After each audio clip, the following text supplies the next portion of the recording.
Coming up on today's show, listener mail, East Coast Bitcoin events. Let's talk Bitcoin at the Inside Bitcoins conference in New York City on July 30th, 2013. A piece of history with Ryan Gold at the first ever Satoshi Square Los Angeles. The missing piece, software solutions for live and in-person trade events. Stephanie's conference interview with Cedric Dahl, co-founder of open source Buttercoin exchange platform. Bail-in versus bail-out versus jail-in. How to deal with failing banks. Stephanie's conference interview with Jason King, Bitcoin advocate for the homeless. Has Butterfly Labs gone from horrible warning to shining example? Their Bitcoin development fund and the first ASIC singles ship. Stephanie's conference interview with Brian Anderson, co-founder of Coinbase. All this and more on episode 16 of Let's Talk Bitcoin. My name is Adam B. Levine. I'm a writer and speaker who likes to talk about complicated topics in understandable terms. I'm very excited to be joined, as always, by the other host of Let's Talk Bitcoin. Andreas M. Antonopoulos is an expert in distributed systems and decentralized networks. Hi, everyone. Dr. Stephanie Murphy is a scientist and syndicated radio host. Hello. So we're going to start off this episode with some listener mail. And Stephanie, would you like to take it away? I got an email from somebody asking about East Coast Bitcoin events. The person said, oh, it's great that there was this conference. It sounded really exciting that was out in San Jose, but are there any events coming up on the East Coast? And I thought that was a perfect opportunity to talk about what we're going to be doing, at least you and I, Adam, at the end of July. We've been so excited with the response that this show has gotten. It's been really great. We're still very new to the scene. This is, I believe, we're in our 6th week of production, but we've already been invited to co-sponsor several events, and the first one of those is going to be July 30th in New York City. It's an event being put on by Media Bistro, and it's called Inside Bitcoins. It's a one-day event. There's a good lineup of speakers, and actually, I at least, and we're talking about having Stephanie speak there as well, will be speaking at this event. What are you speaking about, Adam? Well, I'm speaking about media monetization again, and at Bitcoin 2013, I gave a talk called YouTube is Broken, Rethinking Content Monetization with Bitcoin, and actually what this talk is going to be about is how advertising in general is broken and how we can fix it with Bitcoin. And I'm really, really excited because I feel like since I gave that last talk, we've had some pretty substantial breakthroughs in this space, and it's still very much under development. There's a lot of infrastructure that needs to be built in order to support it, but just from moving this thing forward and trying to provide a killer app for Bitcoin, I think this could be really powerful. And I'm super duper excited about that. And we're really hoping the goal is to be able to give this talk on the 30th in July at the Media Bistro event, and then to correspond that with the release of a white paper that open sources the idea. Hopefully we'll have our first implementation ready to go, but these things take time. So I'm less attached to that. I think it's really funny that your previous talk from the Bitcoin 2013 conference about how YouTube is broken is on YouTube. Yeah. It's really interesting to note, actually, that the videos of those talks, some of them have QR codes on them. And I just checked the QR code the other day, and the person that posted that did the videotape and uploaded them has actually earned almost 4 Bitcoin so far from a couple of those videos. That's money that otherwise would have gone nowhere. And it was money that wasn't required. Anybody who wants to watch these videos of these talks can watch it, and they don't have to do anything. But if you really enjoy it or you feel like you're getting value from it, it's really easy to put that value back in and give it to the person. And so they're more likely to to say, hey, this was good. We had a good experience, we had fun, and we were compensated a little bit for our time, pay our travel expenses a little bit. And yeah, no, I think it's nothing but good. I think it's brilliant because YouTube has its own monetization scheme. The problem is their monetization scheme is not granular enough. So yes, the YouTube is broken video is on YouTube, but it's monetizing through Bitcoin, not through YouTube's monetization scheme, because that one's broken. So I'm for sure speaking. That's a talk that I'm definitely giving at this event. Stephanie's going to be there reporting, and she might be on a panel, or I might be on the panel. We're still figuring out the details of that, but we'll have more to talk about later. This will be something we talk about periodically. Or we'll just combine into a 3-legged Bitcoin monster and both be on the panel at the same time. Yeah, exactly. That one sounds really cool. It's about Bitcoin and free speech. I'm really jealous, you guys. I would love to be there. Unfortunately, I can't make this particular show. So instead, I'm going to pitch the YouTube video from Bitcoin San Jose 2013. So my speech at Bitcoin conference is now up on YouTube. It's called Bitcoin Neutrality, and you can find it by searching my name and Bitcoin Neutrality. So I did my little pitch, and next time I hope I can join you guys and participate, because I really, really love these events, especially because you get to talk to all of these different people and get so much new information and new ideas and new discussion topics. Usually we're buzzing for weeks after and have so much stuff for the show. I hope you can join us next time too, Andreas. And I did want to mention that if you're nearby the area but not going to the conference, or if you are going to the conference and want a little extra time with us, we're going to be having a Let's Talk Bitcoin meetup at EVR, which is the Bitcoin bar that's pretty famous in New York City, with Charlie Schrems involved in that. And it's the night before this conference. So that's going to be on July 29th. We've got a meetup event posted on meetup.com under the Let's Talk Bitcoin account. Yeah, I mean, basically, if you're interested or going to be in New York, you definitely need to visit letstalkbitcoin.com. There are going to be links that'll be readily accessible that'll let you sign up for the conference or sign up for the meetups. And if you are going to sign up for the conference, we really encourage you to take a short listener survey that we've put together. At the end of the survey, you actually get a 20% discount code to the conference, which to my knowledge is the only 20% code out there. There are some 15% codes floating around, but because we're speaking, we got the special one. And also, I mean, even if you're not going, we'd really appreciate if you'd fill out the listener feedback survey. I've been, trying to learn something about our listeners, and it's been really, really cool because, again, it seems to prove out the thesis that the people who are involved with this technology right now, or who are interested in this technology right now, are really ahead of the curve, and it's cool to see. So you can visit letstalkbitcoin.com and you'll find links to all of these things and more. And there's a banner at the top of the page that you can click through that'll again associate with our account and help us out there, because we're trying to figure out how large our audience is. It's sort of difficult sometimes. So now, in addition to the event in New York on July 30th, we're also going to be at an event in Atlanta on the 5th. Sorry, the 5th of what? I'm sorry, the 5th, on the 5th of October. Well, I don't know if we're going to be there yet, but we're definitely following that and making plans for it. And I also got invited to speak at a Bitcoin conference that's being planned in Boston for early September. Although, they don't have formal dates announced yet, they are planning to do something, and some of the guys from MIT are involved in organizing that, so we'll keep you posted as things develop. If you have an event that you're working on or that you're aware of that you think we should be involved with or aware of, either as a media partner, speakers, whatever, we really, really like these events. Bitcoin 2013 was an incredible experience, and I think that we're all looking to repeat that really as often as is feasible for us. So, again, mail at letstalkbitcoin.com gets us, and we'd love to hear about it. Keep in mind, this is all about a grassroots currency with a grassroots audience. So one of the things I've been really excited about is meetups. Yesterday, I was invited to a panel at the Financial Technology Meetup here in San Francisco, and it had about 150 people in the meetup, which was pretty amazing, all of whom had no idea what Bitcoin was and were mostly from financial services. And I learned so much just from the questions and the interactions, got a lot of context, got a lot of business cards, and I think also got the chance to really evangelize and educate people about Bitcoin and bust some of the myths. So, even if you're not organizing a massive show, but you just have a meetup and you want to find out how to get involved with Let's Talk Bitcoin, drop us a line. With conventional Bitcoin exchanges under pressure, we've seen in-person so-called buttonwood exchanges emerge. First in New York City, the ideal of an in-person exchange is powerful and infectious. On Wednesday, the 12th of June, LTB listener Ryan Gold attended the first Los Angeles Buttonwood. He recorded some of the happenings in a brief interview with the organizer of the local event. If you'd like to do something similar, I'd love to discuss it. Email me at adam@letstalkbitcoin.com. Anyone selling 3 at 108? 3 at 108. Oh, you gotta stand up tall and then Yeah, do those hand signals. We have a buy order from New York. Anyone selling 3 at 108? We have an order from New York. no one's selling. Everyone's checking. No one's selling. Do we got some more to log here? Okay, sending. All right,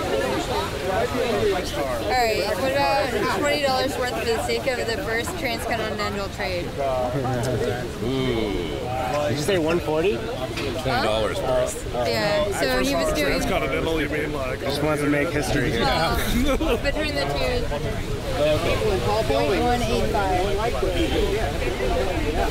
And that was Kirill and WebJoe.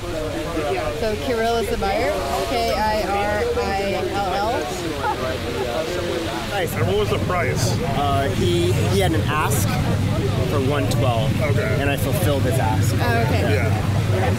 There are people who could bid and fulfill a bid, and some who fulfill an ask. Yeah, that's right. Anyone here have Chase Bank? I do.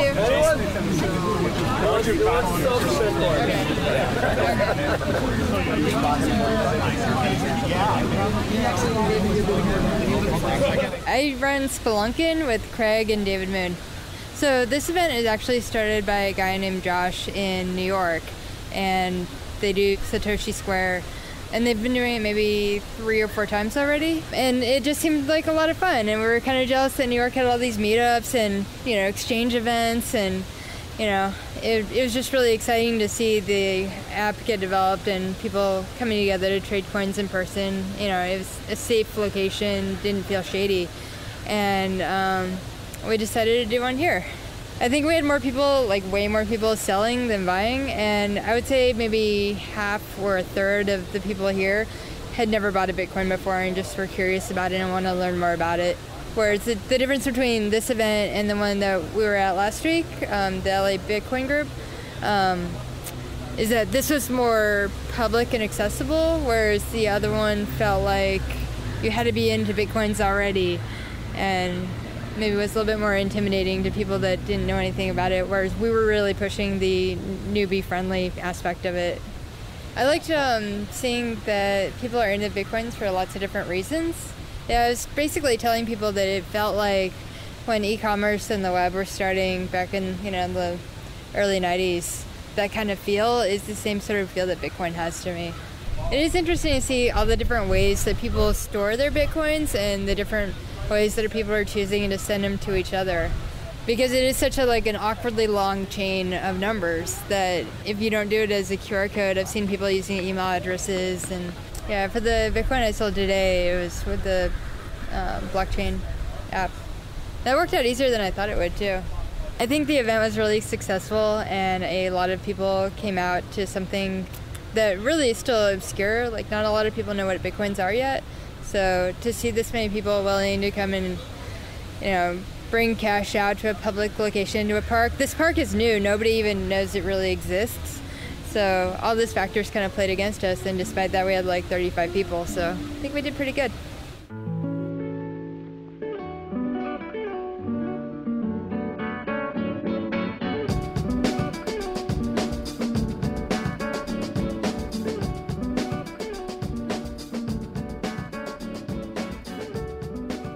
I really appreciate Ryan doing that. We don't have anybody located in Los Angeles, so he contacted me about a week ago and was like, hey, I think I'm going to be at this event. Is there anything that I can do? And I was like, yeah, you know, if you could record something there, that'd be fantastic. And so this is perfect. It feels like we just get this little chunk of history, you know, and it was great to hear this first Los Angeles to New York transaction happen. I really feel like that's transcontinental. yeah, there you go. It's a powerful thing, I think. And 35 people there, man, that's not that many when you think about the number of people. But then as someone who, you know, Andreas, we had our first Napa Valley Bitcoin meeting, and it was you, me, and my wife, and a friend that you brought, and that was it. And it was great. That was still good. It was fantastic. I enjoy every meetup opportunity, but the buzz in that audio clip was just palpable. We keep talking about regulation of exchanges and the dangers of over-regulating exchanges and shutting them down. Yeah, good luck. Shut down a Buttonwood. See how you can do that. This could pop up virally in thousands of locations in hundreds of countries.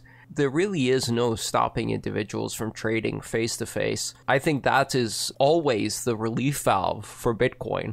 If all else goes poorly or gets regulated or co-opted or messed with by authorities, at the end of the day, if there's supply and demand, 2 people can meet up in a park and trade Bitcoin, and that's all you need to have a sustainable economy. A smaller one, a slower one perhaps, but still a sustainable one.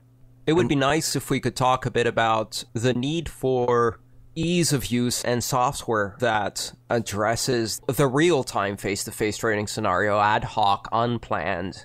I just met you, let's trade. Hey, I just met you. This is crazy. Here's my Bitcoins. So how do you solve that problem, Andreas? I mean, are there any software solutions out there, or are we just, I mean, is this just something where someone needs to develop a solution that makes it easier to do these kind of person-to-person transactions without having to wait around for confirmations? I think the big issue wasn't the confirmations. What we heard from our Los Angeles correspondent was that one of the big challenges is a 37-character address is damn hard to convey verbally without making a mistake and being able to verify it. And if you don't verify it correctly and you just send money off into the ether and it disappears, whoops. That could be a pretty serious problem. So I think easier ways for doing face-to-face and in-person transactions that are not pre-planned, essentially a trading platform for in-person trading would be a fantastic application.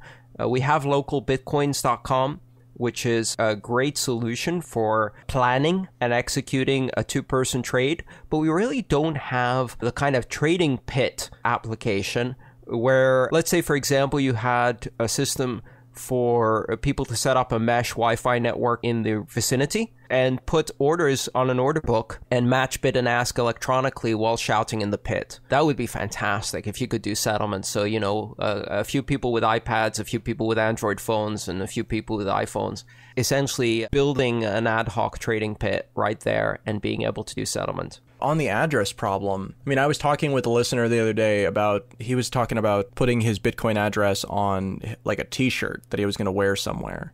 And I was like, well, what if you put a QR code on it that had your Bitcoin address in it? I mean, like, what if that became the thing, you know, where like you had like a badge or something that's got your QR code for your public address. And, you know, whenever you do a trade with someone, essentially all they have to do is snap a picture of your badge. Or are you looking for something that's more granular where like every transaction has its own address and therefore something like that is too permanent? Well, I mean, I think part of the problem with that model is that it requires everybody to prepare and print and have badges or t-shirts or whatever. Whereas if you had a software solution, everybody could just show up, download the app, and boom, they're off running. And also, if you heard in the background, you had that transcontinental transaction. So how do you communicate the fact that somebody in New York wants to buy something that's in Los Angeles? Should be able to transfer that information more conveniently than having to exchange email addresses. Some kind of IRC backend where you can communicate essentially these addresses across the wire. I don't know. I'm just speculating here, but where there is a need, there's an opportunity for smart developers to build an app that enables this kind of buttonwood trading. Another thing about that, of course, is that this is a really nascent market right now. This was the first event that happened in Los Angeles, and as they said, there have been 3 or 4 that have happened in New York to this point. Do you think that this is something that we're going to see replicated, you know, into every city, or do you think it'll be major cities? Or, I mean, how pervasive do you think something like this could get? I would hope it gets very pervasive because this is the alternative approach to exchanges. And exchanges as means of centralization have a lot of really big weaknesses. But again, I think this is more of a model for, you know, the other 6.5 billion. What do you do about trading Bitcoin in countries that don't have exchanges? What do you do about trading Bitcoin with people who don't have bank accounts? So I think this model has even more applicability and is much more enticing to people when they don't have the infrastructure to trade Bitcoin. It's already hard enough here, but in many other countries, it's near impossible. I think that would be a great way of combining essentially local Bitcoins with meetups. I was going to say local Bitcoins is actually my favorite way to buy and sell Bitcoins, and I think the popularity of local Bitcoins, at least here in the US, shows that there is really a demand for decentralized exchange mechanisms.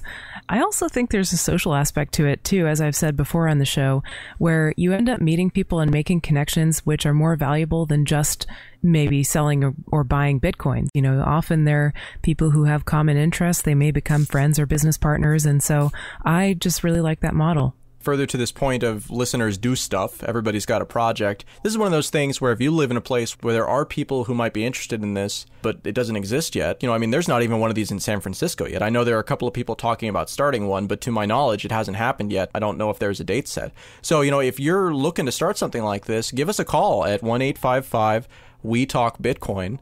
Or email us at mail@letstalkbitcoin.com. We'd really love to hear about it. And again, what I'm actually thinking I'm going to do is pull on like the principal from the New York event, the principal from the Los Angeles event, and maybe 1 or 2 other places if somebody makes themselves known, and kind of do a group interview with everybody and kind of see how the experience has been from the perspective of, you know, people who have been doing this for a while and what guidance they can offer to people who are just getting started. Yeah, this is about making Bitcoin trading robust, sustainable, and very difficult to ban or regulate out of existence. And that matters even more in countries countries that are oppressive or have oppressive legal systems. So yeah, absolutely. Start the trend, build it here when it's easy, and then help spread it as a practice. You know, it's not just about technology, it's about cultural norms, it's about process, it's about habits. All of these things can be gradually developed and refined so that they become widespread and consistent. If I showed you a website where you could easily purchase electronics from the world's largest distributor with Bitcoins at 0% markup, would you think it was too good to be true? Good news, it's real, and it's at bitcoinstore.com. Choose from 500,000 items, save money over Amazon and Newegg, and convert your Bitcoins to real-world items. You can even buy with privacy. All they need is a shipping address. But don't take my word for it. See for yourself at bitcoinstore.com.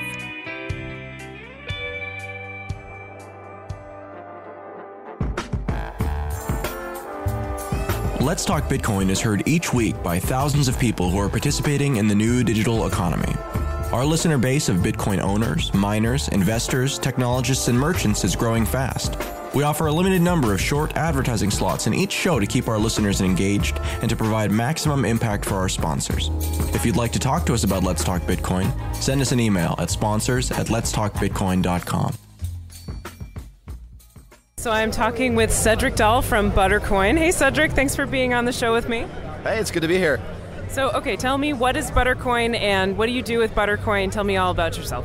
Sure. So Buttercoin started as a high-performance Bitcoin exchange engine, and it has grown into becoming a full-scale, realized Bitcoin exchange.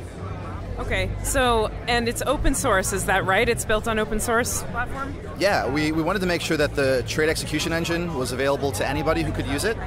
We found that the Mt. Gox lag has been creating a lot of problems for the stability of the Bitcoin price. Oh, yeah. We really wanted to help fix that problem.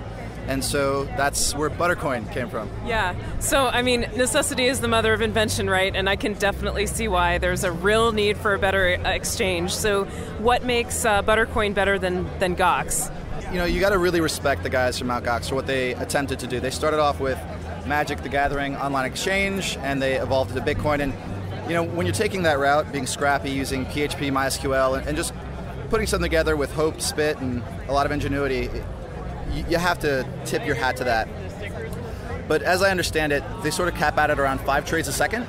And so, you know, when you have that, what happens is whenever there's a Bitcoin rally, you end up having these hour lags, which create panics and people lose faith in the economy and the price tanks. And so you can't have that. So we, in 1 week, we were able to get the Buttercoin trade execution engine up to 100,000 trades a second. And that's unoptimized. We're aiming at having 1 million trades a second, and we're maybe a week away from that. And so just for comparison, what does like the New York Stock Exchange do or the NASDAQ do? Yeah, so Buttercoin is actually on par with those. It uses the LMAX architecture. Right now it's built in Node, but we're going to be changing things up as we scale. Okay, awesome. So since it's open source, anybody could take that code and start their own exchange, is that right? Absolutely, and we hope they do. We hope that they're able to get around the regulatory hurdles and put something up quickly, which is what we're also trying to do. Yeah, that's cool. So, okay, so how did you get started with this? Like, how did you get into Bitcoins? How did you get started with Buttercoin? Tell me more about that. So this is a little bit of a story, so bear with me. Bitcoin's at $13, and I buy a ton of it, mostly to give it to WikiLeaks, because I believe in them, and my credit card company says that I can't pay them, and I disagree with that. Yeah, right on. So I buy Bitcoins in a coffee shop from a guy who I've never met before, not really knowing what I'm doing, at $13. And I watch the price grow and grow and grow and grow. And I watch this rally as it goes up to 200. And a friend of mine, Paul Bohm, is having a Bitcoin party, celebrating all things Bitcoin. And at the party, we watch the price peak up to 250, and it's almost hitting 260, right? We party, we pop champagne, everyone's celebrating. We're all thinking, we're Bitcoin millionaires, hurrah! Yeah. The next morning, I wake up to my phone ringing, and it rings and rings and rings, and finally I answer it, and my friends are asking me, Cedric, what are we going to do? Bitcoin just crashed. And I'm asking them, what do you mean it crashed? Like, Bitcoin's at $50, and I'm asking, how is this possible? And to make a long story short, it was because of the lag, because of the Mt. Gox lag. And we were so upset that the entire Bitcoin economy could be so hurt by lag. And that's really where Buttercoin came from. So the next day, our friend Paul Bohm, who threw the party, tweeted, hey, let's fix Bitcoin. Let's get a high a high frequency, high transaction Bitcoin trade execution engine out there. That's a really big mouthful. And so just something that can do more. My business partner, Bennett Hoffman, and I, we basically started living on Paul's couches and just doing everything we could to actually make Buttercoin real. Before we knew it, we were doing 20,000 times more transactions per second than Mt. Gox could, and we realized that we had something here. So it wasn't enough to just put that out there for anybody to use it.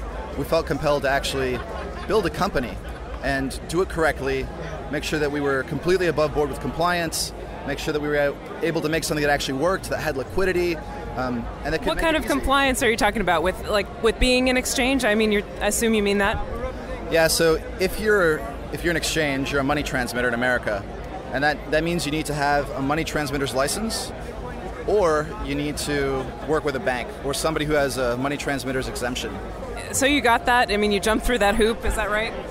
They are crazy hoops to jump through, but we've actually... I imagine so, yeah. We've managed to actually get 2 different companies to work with us. I can't disclose who they are. Yeah, that's fine. But yeah, we're getting the compliance side of things wrapped up, and you should be expecting to see Buttercoin out in the wild pretty soon.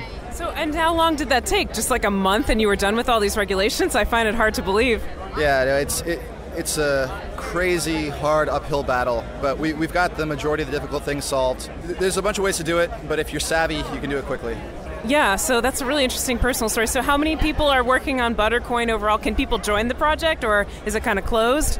So anybody can contribute to the open source project. In terms of the Bitcoin exchange that we're launching, we've got 4 full-time employees, and we're always looking for talented engineers. So if there are any listening, reach out to us, go to buttercoin.net, send us a mail. We'd love to work with you. Cool. All right, anything else you want to add, Cedric? Viva Bitcoin!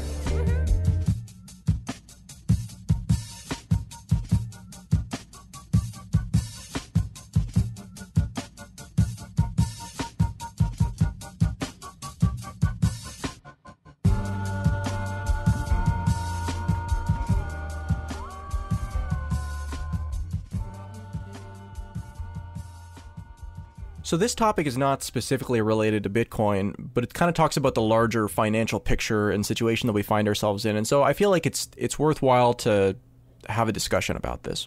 For the last 5 years, 6 years, the global economy has been in kind of a financial crisis, a banking crisis, caused by a lot of debt in the system that doesn't really have a good way out. So we won't get too much into that. The point is that consistently there have been a lot of bank failures.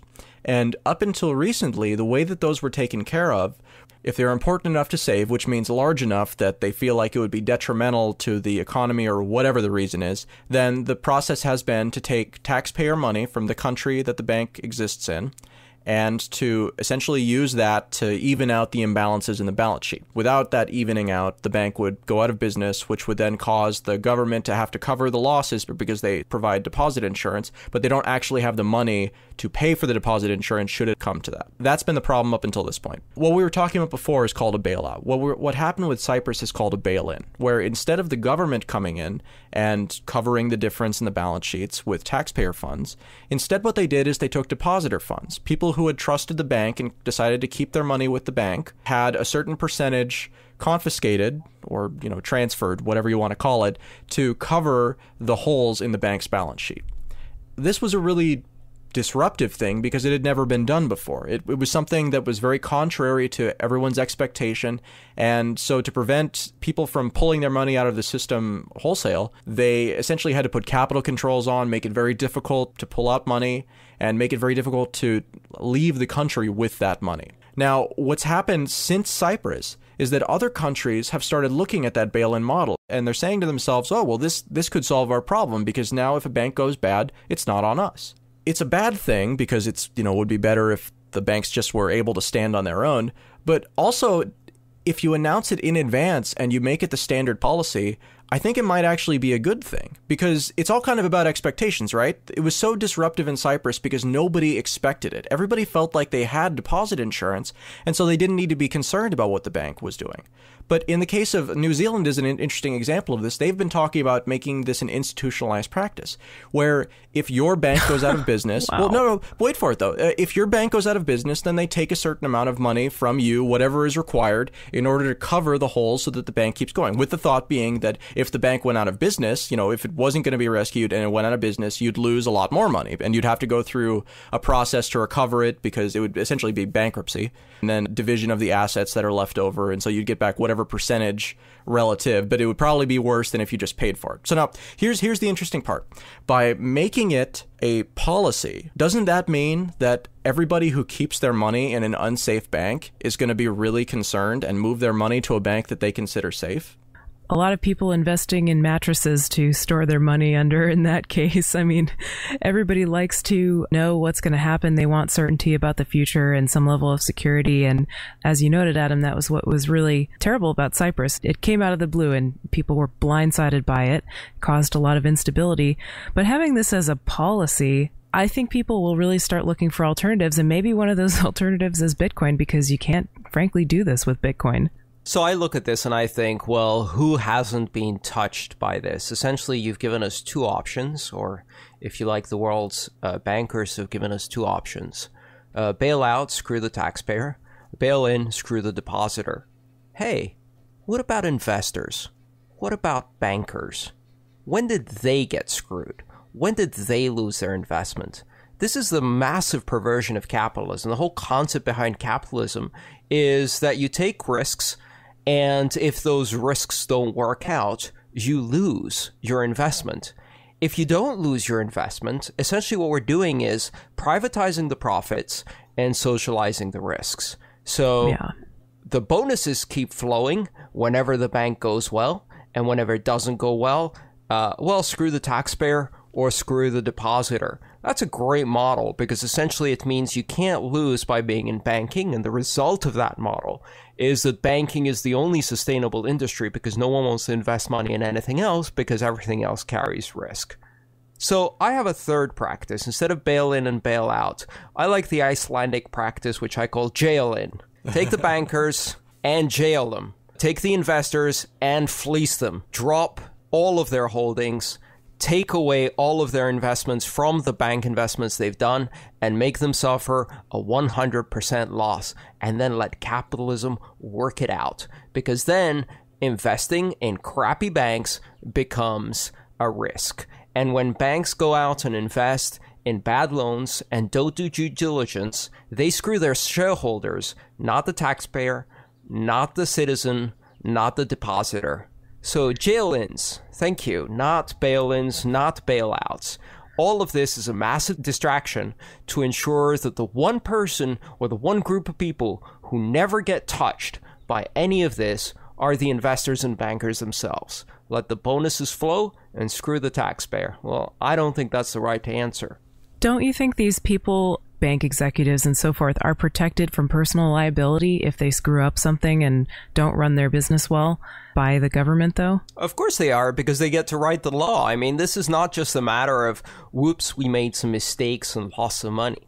This is a matter of widespread, consistent fraud, front-running trades, doing these predatory loans with full knowledge that they are crap loans, and then trying to sell them to other counterparties as good loans, fudging the numbers, fudging the audits, fudging all of the regulatory protections, pricing things at levels that have nothing to do with anything, co-opting all of the rating agencies in order to ensure that there's a little back-channel payment for every rating. All of these things, the corruption of IPOs, the corruption of Libor, this is outright theft. It's fraud. And the only reason these people haven't gone to jail is because they own the law. Otherwise, please, can you find evidence of all of this fraud? Sure you can. Start rolling the little people in the banks. Get them to rat on the bigger people on the banks for plea deals. Stick wiretaps on all of them. And within a month, you'd have a wonderful RICO. Racketeering and corrupt organizations is what RICO means. You'd have a wonderful RICO prosecution and you take them down. The problem is, prosecuting bankers is hard, it takes time, and it takes a lot of political capital because they own the campaign spending of all the politicians. So, at the end of the day, this is all bull.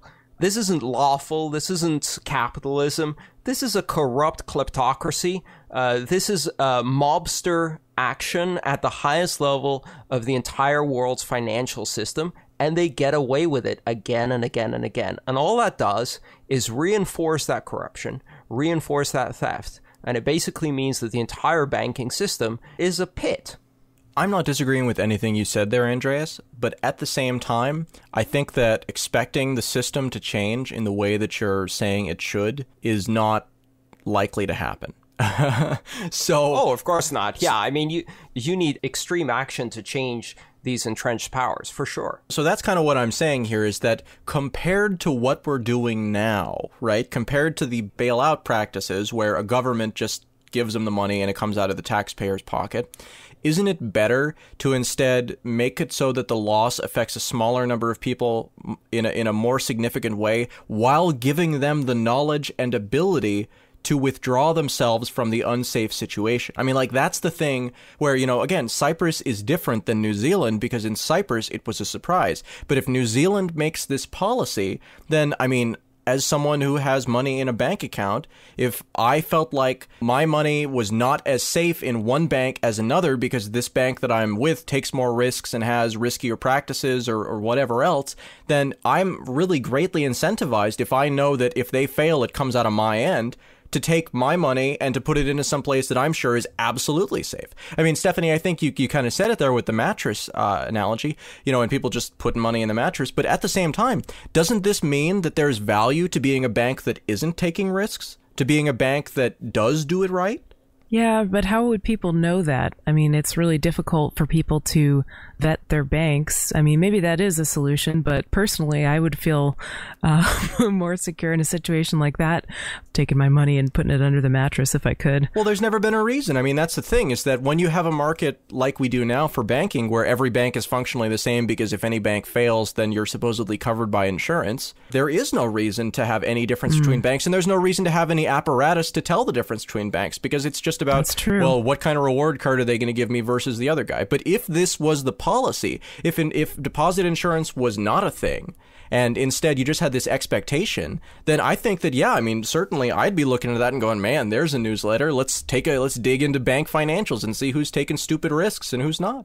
Yeah, the problem is right now all of them are taking stupid risks. Well, yeah. Depositor funds and consumer credit and small business credit are no longer profitable enterprises. And the reason they're not profitable enterprises is because this perversion of the financial system has driven all of the profits into financial securitization. Find a flow of money, stick a straw in it, and start sucking.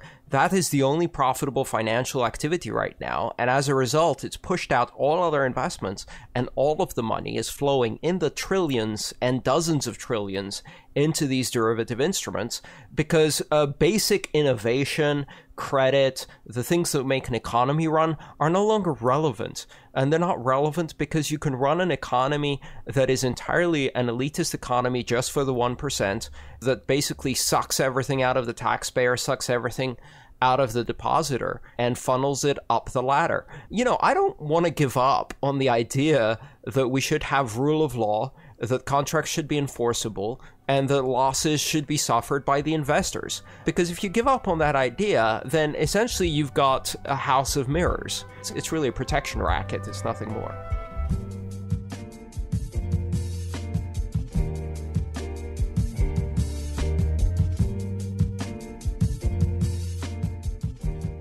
I'm talking with Jason King. He does homeless outreach and runs a charity that's based on Bitcoin, right, Jason? Yeah, that would be right. Tell me more about what you do. Okay, so I run 2 homeless outreaches. I run Sean's Outpost, which is homeless outreach in Pensacola, Florida, and then I'm also the founder of the Bitcoin Homeless Outreach Center, which is sort of a homeless support center that we're going to have chapters all over the country, not just in Pensacola. Yeah, and that involves helping people build houses for others. Is that right? Yeah, absolutely. Yeah, we're encouraging, we're hiring basically homeless day labor to build homes for the homeless, which does 2 things. It provides a home for a homeless person, but it also gets them someone that has a skill that's been sort of rotting away back into engaging with other people and helping build a home, and you see hope in their eyes when they do it. So it's been a really good process. Yeah. So how does Bitcoin fit in with all that? So we're actually a Bitcoin only charity. Like we've only ever we've only ever taken Bitcoin. Wow. So it's pretty cool to see a house be constructed from raw materials and know that the only engine that ever pushed that was Bitcoin. So we're very proud of that. That's amazing. Yeah. And to date, through Sean's Outpost and BitHawk, we've fed over 6,000 meals to homeless people. And so it's all Bitcoin funded. And the Bitcoin community's been super, super supportive of us. It's been a lot of fun here. The Bitcoin 2013, lots of good support, lots of good vibe here. Yeah, that's so outstanding to hear about. I'm really excited about that. But you've encountered some difficulties from the municipality where you are, is that right? Yeah, absolutely. Actually, this Thursday in Pensacola, they're actually going to make it illegal to be homeless in the city of Pensacola. Oh my God, are you serious? Yeah, well, they're pushing it through what they're calling an anti-camping ordinance, but essentially it makes it illegal to warm yourself if you're sleeping outside. So, wow. Yeah, so you have to make the choice to either put a blanket on and not freeze to death or go to jail. Criminalizing, human necessity, it's actually human rights violations, so it's really. Yeah. Wow, and I remember hearing in Orlando about Food Not Bombs, we were just talking about this off the air, getting arrested for distributing sandwiches in a park. Yeah, I think we had about 25 people get arrested in that altogether. Oh my goodness! And you were there, right? I was part of that organization that was there, and we still go down there and sort of do it guerrilla style and risk prosecution. But that's really brave of you. Wow. The ordinances they're passing in Pensacola are actually literally based completely on what was done in Orlando. So if anything, the next step in Pensacola will be to criminalize feeding homeless people too. So just make our entire organization a criminal organization, which is why Bitcoin's important, because if you want to aid and abet a criminal organization, you should be able to do it anonymously. So yeah, well, it may be the only way you can survive, because I'm sure the legacy banking system would participate in blocking PayPal donations or whatever, if the city asked them to. Yeah, absolutely. And when I spoke in my panel earlier today, we talked about that a lot, about how that was a huge problem. If anything was ever controversial that you were doing, your funds being frozen, no one can stop you from transacting in Bitcoin. People can stop you from transacting in USD. So right. Okay, Jason, where can people find you online if they want to get in touch with you or find out more about your organizations? Okay, so Sean'sOutpost.com or BitHawk, B-I-T. How do you spell Sean? S-E-A-N-S, Sean'sOutpost.com or BitHawk.com, B-I-T-H-O-C.com. Cool. Thank you so much, Jason. Appreciate talking with you. Rock on. Everyone knows that offline storage is the only safe way to store your Bitcoins. Now there's an easy, convenient, and secure way to make Bitcoin wallets for safe offline storage. With the Safe Paper Wallet Kit, you get everything you need to print Bitcoin wallets using your own PC. Store them in a safe deposit box, your home safe, or even your sock drawer. Anything's more secure than keeping them online. Get your kit now at safepaperwallet.com.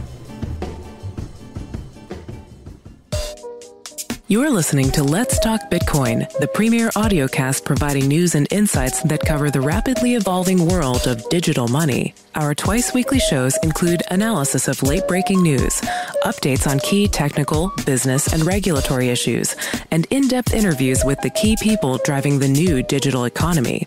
Let's Talk Bitcoin offers sponsors an attractive way to reach a targeted and savvy audience. For more information, email sponsors@letstalkbitcoin.com. So we talked on episode 4 of Let's Talk Bitcoin about the promise that Butterfly Labs, which is a company that makes Bitcoin mining hardware, had made to donate 1,000 Bitcoins to charity if they didn't make their power specifications on the items that they had sold on pre-order. We had said that they had not done it, to our knowledge, had not made that donation. Well, it looks like apparently they did at this point. Now, whether that's because they're listening to Let's Talk Bitcoin and they felt the pressure, or because they were going to do it anyway, I'm not exactly sure. But there's a new organization out now called the Bitcoin Development Fund. And currently they've got 708 Bitcoins. That's because they had 1,000. It was from Butterfly Labs. And they funded several projects already, which are either charitable organizations that use Bitcoin or open source projects that provide value to the Bitcoin community. So far, some projects that they have funded are Sean's Outpost, which I talked to Jason King from Sean's Outpost at the Bitcoin conference. It's a homeless advocacy organization. He's also involved in Food Not Bombs in Pensacola, Florida. And he says 1 Bitcoin will feed 40 homeless people. So they gave him 75 Bitcoins, which is great to see. They've also funded the Electronic Frontier Foundation, funded a couple of open source projects, the Free Software Foundation, Open Source Ecology, CG Miner, and BFG Miner. The latter two are open source Bitcoin mining software projects. They've got a bunch of other projects for funding on the docket. I think this is pretty cool. They followed through on their promise. You know, some people are mad at Butterfly Labs and say, oh, this is the least they could do. Some people are also criticizing it. I saw a post on Reddit saying, oh, well, you know, they're funding Bitcoin mining software projects, and so this isn't really charity, it's actually to benefit them. But I don't know, I see some charities and charitable educational organizations on there. I think it's pretty cool. You can apply to be on their board that decides who gets the funding if you email them through their website, which is bitcoindf.org. I think it's great. I think that this is an example of a company really stepping up and doing the right thing. You know, there was a big question about whether or not they were going to pay this out, because at the time that they promised it, it was worth somewhere in the range of about 5% what it cost them now. And their story all along has been that they can't refund Bitcoins because they simply aren't keeping them in Bitcoin form. Instead, what they're doing is they're converting them into US dollars or some other local currency so that they can be used to essentially do the manufacturing. So this was no small cost to them to do it. So I have to definitely commend them for doing the right thing and, you know, deciding that it was better to follow through than to try to beg out by saying that the value was too high. Because honestly, I didn't know what to expect on this case. I think that the way that they've set it up as a fund where people can apply, I think that's great. That, you know, this is an example of good action. I have to say, I have nothing bad to say about it at all. There's also some more news about Butterfly Labs. Apparently, and this is kind of breaking news. Breaking news, Butterfly Labs has actually shipped. Apparently, earlier this week, and recording this on June 13th, so just a couple days ago on June 11th, they apparently shipped their first single SC 60 gigahash per second Bitcoin miner. They posted about that online. Some very lucky person is going to receive it. You know, there's a lot of excitement about this. People have been waiting for, at this point, almost a year to get some of the units that they had sold on pre-order, that Butterfly Labs had sold on pre-order. And people were getting really antsy and anxious and angry. A lot of people got refunds. I know, Adam, you got a refund. You did a pre-order in Bitcoins and got a refund when Butterfly Labs did not ship in a timely manner as you thought they might. Yep. A lot of people are angry at them, but maybe they're starting to actually deliver on what they sold. Well, it's a great start. I mean, you got one down, 35,000 to go. I think they're off to a one. I have no idea how many pre-orders there are, but the journey of 1,000 miles starts with one butterfly, exactly, one jalapeno. But there were a lot of pre-orders. So, you know, I mean, again, now that they've got all these pre-orders that are all stacked up with people who have put money in earlier in the process, and now they're going to kind of be getting it over a relatively shorter period of time than they've been waiting. What's the network going to do? What's this going to do to miners? Is this the end of GPU mining for Bitcoin? Or, I mean, what do you guys think? Will they all shift to Litecoin, and then the Litecoin difficulty will also go up? Yeah, I think absolutely that will inevitably happen, but it's not going to happen until it happens, so we have to remember that. I mean, people have been saying for months, it's not over till the fat lady sings, right? That classic expression. It's not over till Butterfly Labs and maybe other players ship in large quantities. And even then, it's not really over. It's just changed. You know, it's a change in Bitcoin mining. And also, as GPU miners drop out in mass, perhaps the difficulty will go down a little bit. So maybe there'll be a balancing effect. I'm really not exactly sure what's going to happen, but every day counts. And if you're mining, you can still operate pretty much the same way you have been for the last couple weeks or months. I don't believe that any of us are mining Bitcoins. Stephanie, are you still mining Litecoins? Yeah, I've been mining Litecoins. Okay, so I don't mine anything. I don't think Andreas mines anything. Stephanie mines Litecoins, but not Bitcoins. If you're someone who's mining Bitcoins and you have an opinion about this, again, great way to reach us, 1-855-WE-TALK-BITCOIN. We're actively looking for people who have actually some experience hands-on in the mining space who can give us some more educated perspective than we're able to provide with our speculation. I live in California. The cost of electricity here is prohibitive. Not competitive, yeah.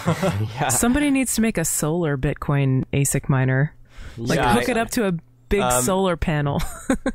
Well, if the price of electricity is not competitive, I can tell you the price of real estate to actually put up solar panels is way not competitive. That's why you got to carry it around on your back, wear it like a sandwich board.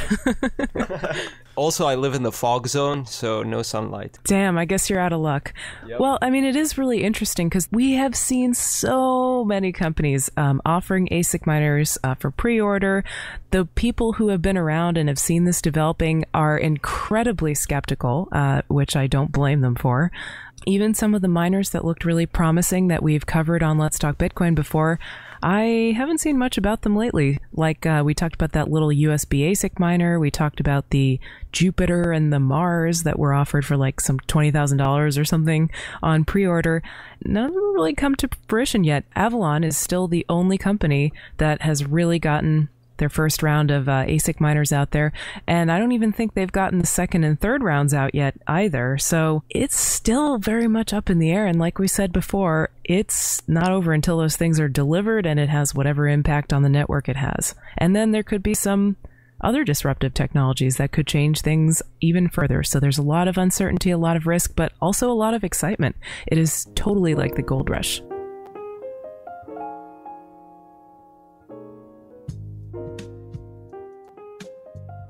I'm talking with Brian from Coinbase, Brian Armstrong. Yep. And hi, Brian. Thanks for being on the show with me. Thank you for having me. Yeah. Tell me, what is Coinbase for anyone who doesn't know? Sure. Coinbase is a wallet for Bitcoin that's hosted in the cloud. So we let you buy and sell Bitcoin by connecting any U.S. bank account, because it makes it really easy. And then we do secure storage, and we also let merchants accept Bitcoin. What's coming next for Coinbase? What have you been doing here at the conference? Tell me more about your future plans. Yeah. So we've just been meeting people face to face. Trust is a very important thing in Bitcoin. So we want to be able to put a face to the name and let people know that we're real people behind this. And then, what's coming next for Coinbase is we're want to accept more payment options, make it even easier, turn on instant buys, and we just raised a bunch of money. We announced the largest fundraise in Bitcoin last week, $5 million from Union Square Ventures, and so that allowed us to really raise the amount that we can sell in Bitcoin every day.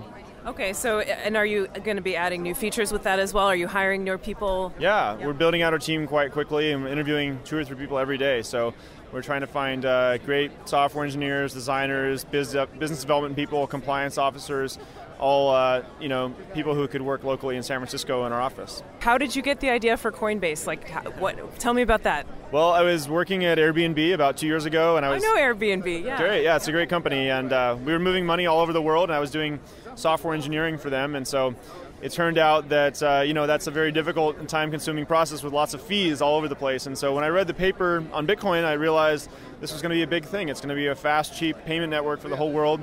And when was that? This was about 2 years ago. And so I started working on a prototype, and basically the idea of Coinbase was just that if this new protocol can become easy to use, it's a huge idea. And that's what's happening. So yeah, it would be cool if Airbnb would integrate Bitcoin with their services. Yeah, it would make the nice close the loop here on the story. And I bet they're sad they lost you.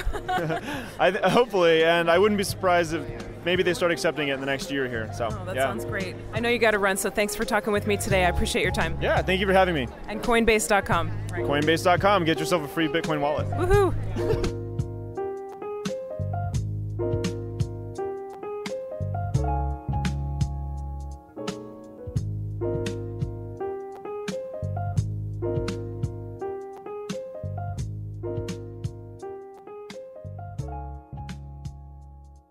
We recently spoke with both the creator of Litecoin and the creator of Feathercoin, and there are lots and lots of other coins out there, with more coming out nearly every week. One of the big things that, in my mind, and I'm curious what everybody else thinks, differentiates a good potential chain from a bad potential chain is whether or not they were pre-mined, right? And so I brought this up with Peter, the lead developer of Feathercoin, and he explained to me that people think of pre-mining as a larger thing than it actually is, because the way that he defined pre-mining, he said the technical definition of pre-mining is that the first blocks are mined before the currency is publicly available. And so long as you don't start mining before the currency is publicly available and announced and people can start mining with you or against you, then it's not a pre-mining. And so what I was wondering is, what do you guys consider pre-mining? And do you think that there are any circumstances where it's not a net negative for the currency that is being pre-mined and where it is actually a beneficial thing that helps? I could see how it could be kind of a gray area as to what's publicly available. You know, is beta public? You know, is anyone free to sort of participate or to download the code or the software?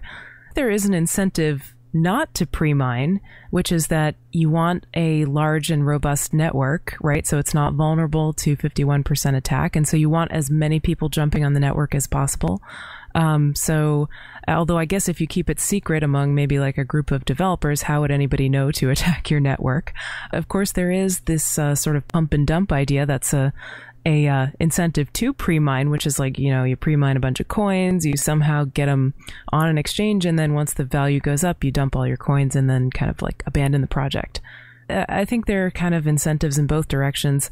Is it okay? I don't think there's anything immoral about it. I mean, it's kind of a crappy thing to do, seems like. You know, you don't know if those coins are going to have any value anyway, so sort of anything could happen, and people might not like that you have pre-mined after the coin comes out and starts getting acceptance. You know, you might get some backlash and sort of boos and hisses from the crowd, in which case the coin may not be worth anything. When I interviewed Charlie Lee, he said that he believes that the success of Litecoin was actually in large part due to the fact that there was no pre-mining. And he had that as a specific principle that he had in mind when he put Litecoin out there, that there was going to be no pre-mining. He saw already that there were several coins that had failed, and he thought it was basically because of that.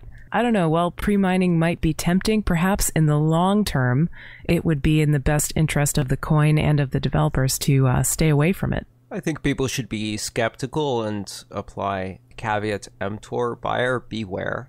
When you see a coin that is recently released, check out and find out how much of it has been pre-mined. You can see the blockchain and see exactly what's going on.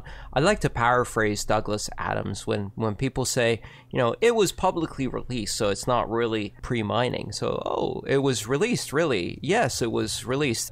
I had to go down into the cellar to find the release software. Well, yeah, that's the software release department with a flashlight. Oh, well, the lights had probably gone. So had the stairs. Hey, but look, you found the software. Yes, it was in display at the bottom of a locked filing cabinet stuck in a disused lavatory with a sign on the door that said, "Beware of the leopard." Oh, I love that quote.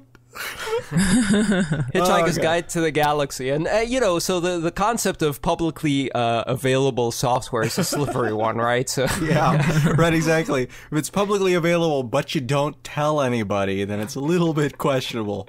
Yeah, Stephanie, I think you're totally right. It's a trust issue more than anything else. Beyond that, I guess, if there was only one cryptocurrency available, then maybe it would be fine.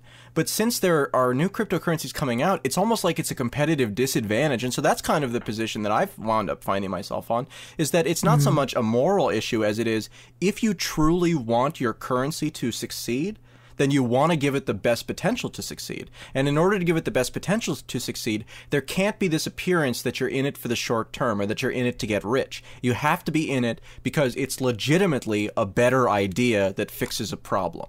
And if you need to pre-mine in order to accomplish that, then maybe that's not what your goal is. You know, the reasons why people usually tell us that they pre-mine is because the development team needs to be compensated, right?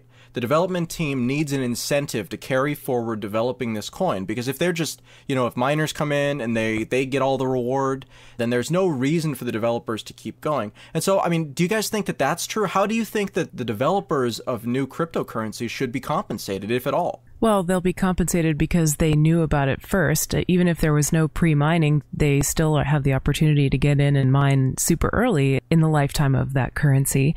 And if they really steward it well, if they really promote it, if they develop resources for it, and if it's a good idea, they will be compensated in the long term because the popularity of that thing is going to increase. I mean, I'm sure Charlie Lee is doing great on Litecoins, even though he didn't pre-mine them, because they've been a long-term investment of time and energy. It depends on what the coin is and how it's being developed. So I'm very skeptical of this idea that developers need to be rewarded, and the only way to do that is to pre-mine the coin. I mean, really, come on. First of all, this entire system is based on open source software, and a lot of people can benefit very nicely from mining early, not pre-mining.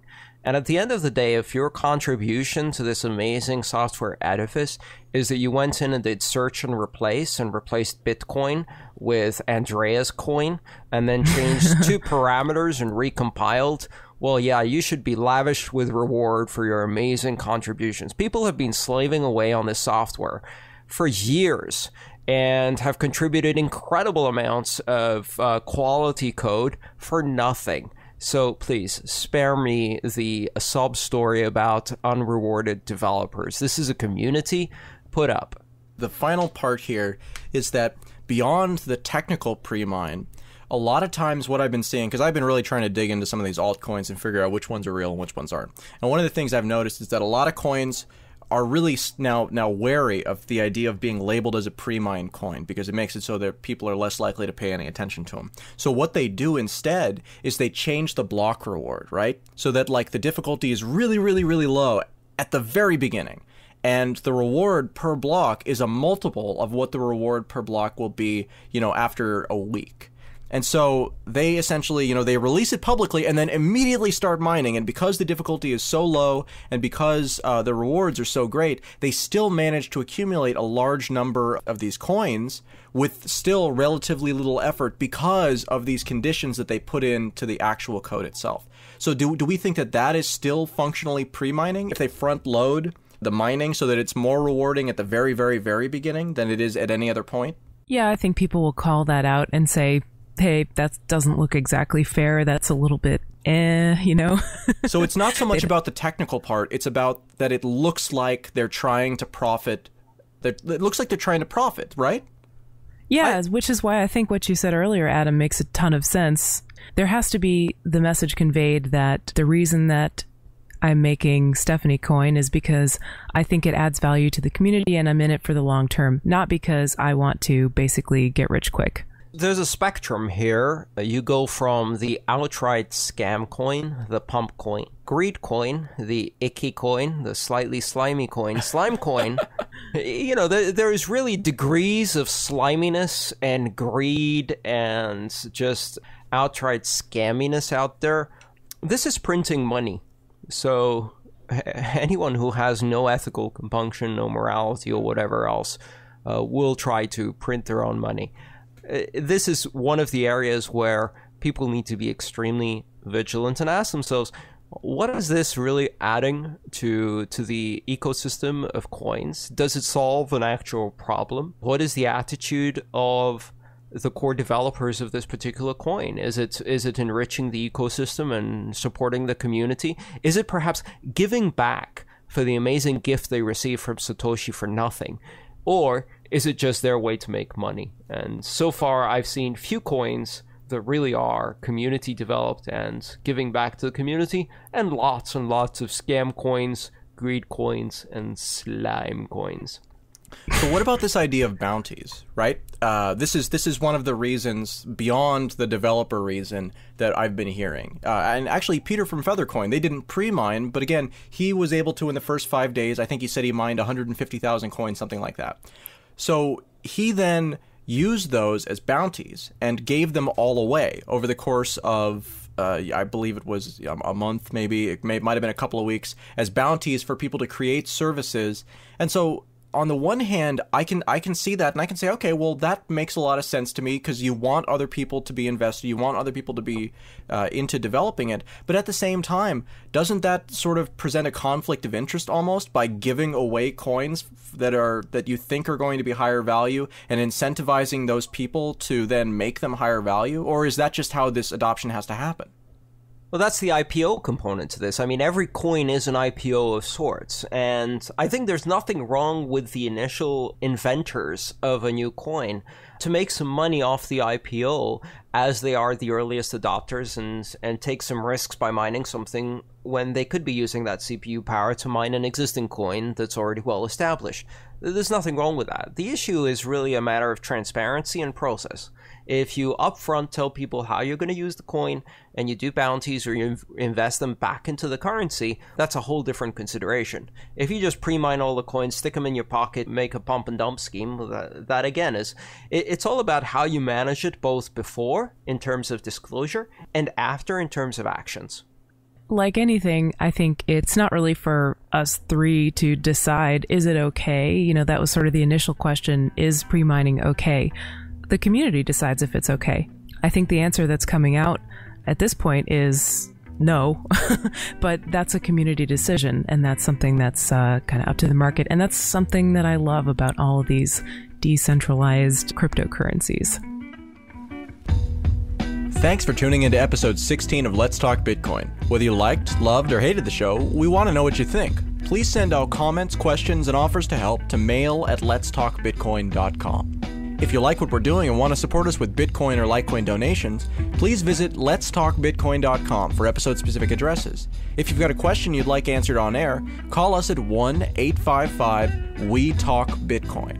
That's 1-855-WE-TALK-BITCOIN. Thanks to Andreas M. Antonopoulos, Dr. Stephanie Murphy, Ryan Gold, Thomas O'Brien, Michael Megan, Cedric Dahl, Brian Anderson, and Jason King for providing content for this episode.